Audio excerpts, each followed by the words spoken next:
मंडळी, आज आपण बनवलेले हे कपकेक पहा, अगदी मस्त चौपट फुललेत। आजची ही केकची रेसिपी एकदम सोपी आणि झटपट होणारी आहे।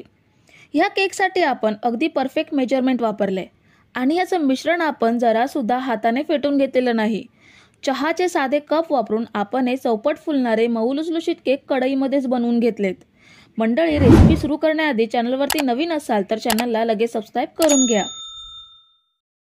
तर कॉफी केक बनवण्यासाठी सर्वात आधी मिक्सरच्या जारमध्ये अर्धा कप साखर घेऊयात। 2 टेबलस्पून आपल्याला कॉफी पावडर घ्यायची आहे। कुठच्याही कंपनीची इन्स्टंट कॉफी पावडर घेऊ शकता। मी इथे नेसकॅफेची कॉफी पावडर घेतली आहे।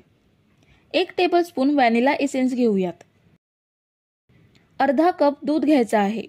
गरम करून थंड केलेलं गाईचं किंवा म्हशीचं जे अवेलेबल असेल ते दूध घेऊ शकता।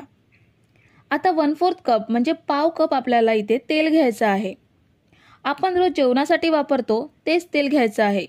कुठचंही वासाचं म्हणजे मोहरीचं तेल वगैरे घ्यायचं नाहीये। आता हे मिक्सरला अर्धा मिनिट फिरवून घेऊयात। तर हे बघा, आपण हे मिक्सरला ग्राइंड करून घेतलंय। याप्रमाणे बॅटर तयार झालंय। आता पुन्हा आपण जारमध्ये 1 कप मैदा घेऊयात आणि 4 टेबलस्पून आपल्याला दूध पावडर घ्यायची आहे।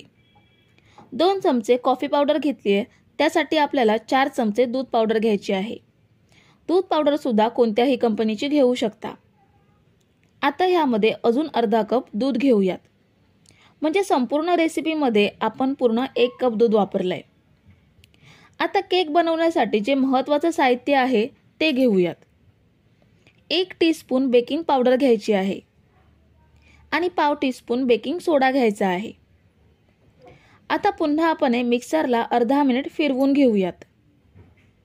तर हे बघा, आपण हे छान ग्राइंड करून घेतलंय। एकदम परफेक्ट कन्सिस्टन्सी तयार झाली आहे। आपल्याला केकचं बॅटर हाताने फेटून घेण्याची सुद्धा गरज नाहीये। मिक्सरला फिरवून घेतल्यामुळे सगळं छान एकजीव तयार होऊन बॅटर मस्त फ्लफी तयार होतं। आता इथे मी 8 कप घेतलेत। हे साधे चहाचे कप आहेत। ह्या कपांना तेल किंवा तुपाने ग्रीस करायची सुद्धा गरज लागत नाही की बटर पेपरची सुद्धा आवश्यकता नाहीये। केक अगदी सहज यामधून बाहेर येतो। ह्या कपांमध्ये आपल्याला अर्धा ते पाऊण कप एवढंच बॅटर भरून घ्यायचं आहे। खूप जास्त फुल भरायचा नाहीये, कारण बेक होताना बॅटर वरतीपर्यंत येतं आणि ते प्लेटमध्ये पडू शकतं। म्हणून आपल्याला अर्धा ते पाऊण कप एवढंच बॅटर भरून घ्यायचं आहे। आपण इथे सगळे कप भरून घेतलेत। ह्यावरती मी काजू लावून घेते। तुम्ही आवडीनुसार चोको चिप्स किंवा टूटी फ्रुटीचा सुद्धा वापर करू शकता। आता हे केक कसे बेक करायचे ते पाहूयात। इथे मी कढई 5 मिनिटं प्रीहीट करून घेतली आहे। त्यामध्ये ही प्लेट ठेवूयात आणि यावर झाकण ठेवून आपण हे बेक करून घेऊयात। तुम्ही जर इथेपर्यंत रेसिपी बघताय तर तुम्हाला एक विनंती आहे की व्हिडिओला एक लाईक जरूर करा। तर आता बेक करण्यासाठी ठेवल्यानंतर ह्याला 20 ते 25 मिनिटं झाली आहेत। हे बघा, आपले कप केक किती सुंदर टम्म फुललेत। पण हे पूर्ण बेक झालेत का ते पाहूयात। ही बघा, टूथपिक क्लीन निघाली आहे, म्हणजे आपले कप केक एकदम परफेक्ट बेक झालेत। आता आपण हे कढईमधून बाहेर काढून घेऊयात आणि थंड करून घेऊयात। तर हे बघा, आपण हे केक थंड करून घेतलेत। बघू शकता केक किती कापसासारखे मऊ लुसलुशीत झालेत ते। आणि आपण हे केक एकदम सोपी पद्धत आणि परफेक्ट मेजरमेंट घेऊन बनवून घेतलेत। याचा कागद सुद्धा केक पासून अगदी सहज वेगळा होतोय। तर मंडळी, रेसिपी कशी वाटली हे कमेंट करून नक्की सांगा आणि व्हिडिओला न विसरता लाईक करा।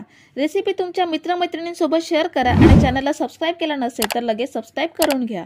थँक्यू।